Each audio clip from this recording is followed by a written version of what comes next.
Turpat 300 km attālumā no Salonikiem acu skatam paveras smilšakmeņu klinšu milži, kas pieguluši Kalambakas pilsētai un Kastrakī ciematam. Klosteri iespaidīgu smilšakmeņu klinšu virsotnēs, tā īsos vārdos var raksturot meteoru, kur izdevās pabūt arī Sema kamerai. Šīs akmeņu mešs ir viens no brīnišķīgākajiem un iespaidīgākajiem ģeoloģiskajiem fenomeniem uz mūsu planētas. Klinšu augstums veidojies līdz pat 400 metriem. Pirmie klosteri te dibināti jau 14. gadsimtā.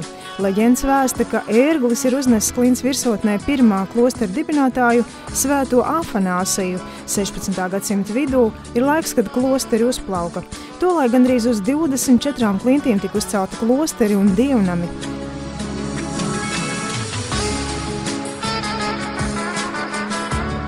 Meteoras klintis kopš 14. gadsimta apbūvējuši pareizticīgie mūki vientuļnieki. Meteora pamatoti tiek dēvēta par Bizantijas tradīciju muzeju un grieķu svētvietu. Apmeklētājiem pat labi ir atvērti tikai daži no tiem. Klosteri pārsteidz ar unikālām fresku, svētbilžu un grebumu kolekcijām un ar lieliskajām dabas ainavām, kas paveras no turienes. Meteoras klosteru virknē lielā meteora ir galējais klosteris ziemeļu virzienā, un tur vienmēr drūzmējas visvairāk ekskursantu, jo lielajā meteorā ir daudz ko vērot. Tie ir 170 akmenī cirsti pakāpieni, pa kuriem var uzkāpt klostera augstumos. Tad senlaicīga viduslaiku pustumsā noslēpusies baznīca, tai visas brīvās vietas apkrāsotas ar svētu attēliem.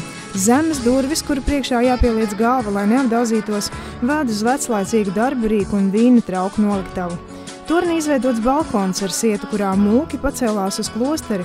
Tagad tas saglabājies kā vēstures atmiņa un visu vajadzīgo klosterim piegādā gaisa tramvajs.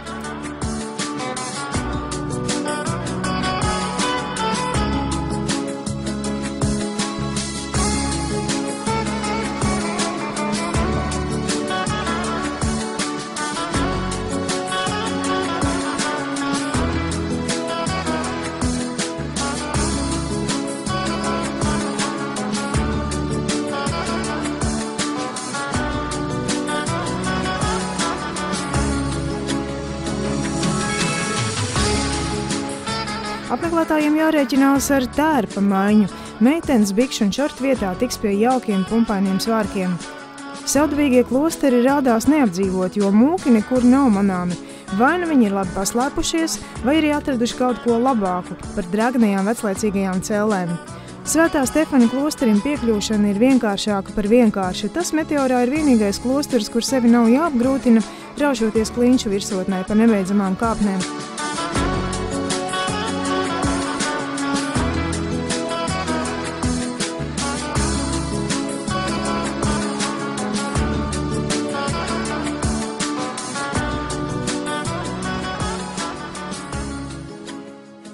Iespaidīgi, vai ne? Tagad viss, kas atliek, ir pašiem aizbraukt un aplūkot šos 14. gadsimtā radītos brīnums. Bet, manuprāt, meteoru varētu pievienot arī tiem 7 pasaules brīnumiem.